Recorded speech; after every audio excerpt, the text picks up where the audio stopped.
গ্রাম্য দৃশ্য, ধানক্ষেত, নদী, কুয়াশা ধীরে ধীরে সরে যাচ্ছে, পাখিরা ডাকে। বর্ণনা: চন্দনপুর একটি শান্ত গ্রাম। এখানে বাস করে 12 বছরের এক কিশোর, অয়ন। সাহসী, কৌতূহলী আর কিছুটা দুষ্টু। তার সঙ্গী রূপা, গ্রামের স্কুলের সবচেয়ে বুদ্ধিমতী মেয়ে। অয়ন দৌড়ে আসলো দাদুর কাছে।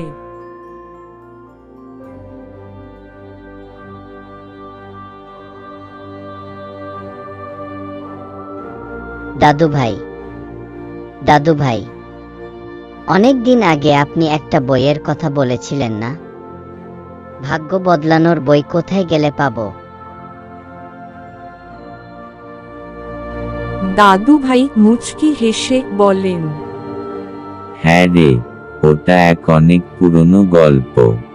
ভাগ্যের বই যে পায় তার জীবন বদলে যায়, কিন্তু সেটা শুধু খুঁজে পায় যার কোনো লোভ নাই ও মন বিশুদ্ধ। আমি খুঁজবো দাদু ভাই, আমি খুঁজবো। রূপা পেছনে থেকে বলেন, আর আমিও তোমার সাথে যাব। তাহলে শোনো, সেই বই আছে দূরের পাহাড়ের গুহায়, কিন্তু সেখানে যেতে হলে পেরোতে হবে 3টি কঠিন পরীক্ষা। আর পরীক্ষা কি তোরা দিতে পারবি? দাদু ভাই, আমরা পারবো, তুমি শুধু দোয়া কইরো।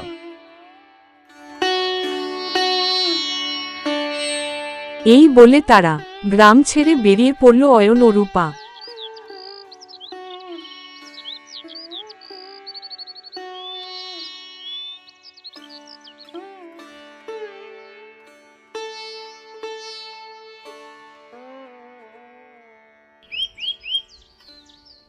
তারা চলল জঙ্গলের পথ ধরে। পথের মধ্যে তারা দেখল এক বৃদ্ধ লোক রাস্তায় বসে কাঁদছে। আপনি কাঁদছেন কেন কাকু? আমার লাঠিটা হারিয়ে ফেলেছি বনে, না পেলে বাড়ি ফিরতে পারবো না। চল অয়ন, খুঁজে দিই। তারা লাঠি খুঁজে পায়, ফেরত দেয়। বৃদ্ধ হেসে বলেন, তোমরা দুইজন খুব ভালো, তোমাদের কাজের ফল তোমরা পাবি। সামনে পাথরের ভেতরে যাবার ওটাই প্রথম পরীক্ষা।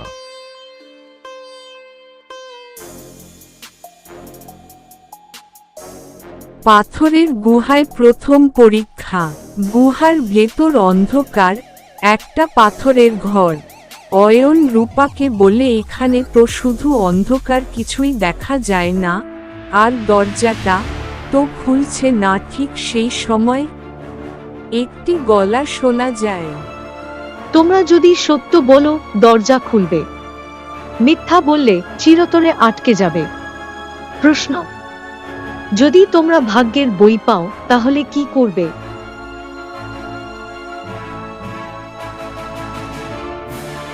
আমি সবাইকে সাহায্য করব, শুধু নিজের জন্য নয়।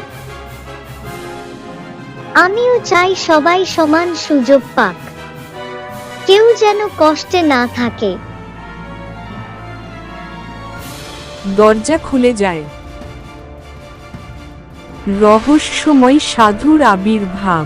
মাঠের মধ্যে এক বট গাছ, গাছের নিচে বসে এক সাধু।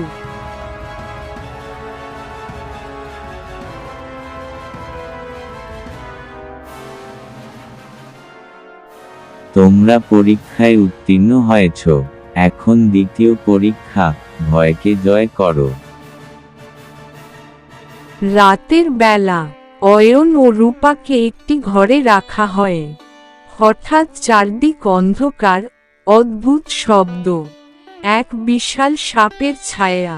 অয়ন কাঁপতে কাঁপতে বলেন, এটা কি সত্যি? ভয়কে জেতার একটাই উপায়, সত্য জানো, সাহস দেখাও। তারা বুঝে যায় এটা অলৌকিক ভয়ের সৃষ্টি। ভয় পেলে চলবে না। ঠিক তখনই সাধু হেসে উঠে বলেন, অনেকেই এসেছিল, কিন্তু তোদের মতন সাহস কেউ দেখায়নিও। শেষ পরীক্ষা, লোভের ফাঁদ। তাদের সামনে রাখা হয় তিনটি জিনিস: স্বর্ণের মুকুট, অমরত্বের পানি, আর একটি পুরনো ধূসর বই। একটি কণ্ঠস্বর, বেছে নাও একটি, কিন্তু মনে রেখো একটাই নিতে পারবে। অয়ন বইয়ের দিকে ইশারা করে বলেন, এই পুরাতন বইটাই চাই, বাকিগুলো দরকার নাই। জ্ঞানই আসল শক্তি।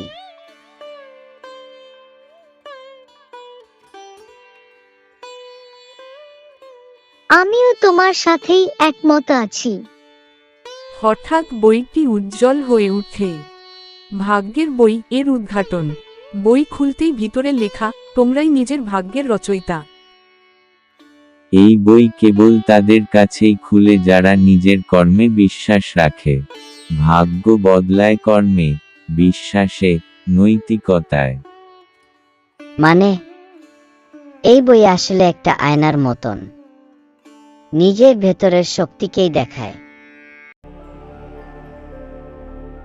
ফিরে আসা ও শিক্ষা। গ্রামে ফিরে আসে অয়ন ও রূপা, সবাইকে গল্প শোনায়।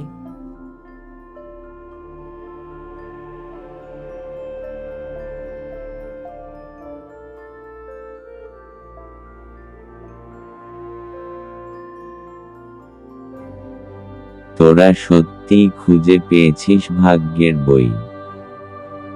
আসল ভাগ্যের বই তো আমাদের মধ্যেই আছে দাদু ভাই। সেটা হলো আমাদের মন, কর্ম আর সাহস। ভাগ্য আমাদের হাতে, কর্ম, সততা আর সাহস দিয়েই লেখা যায় নিজের ভবিষ্যৎ।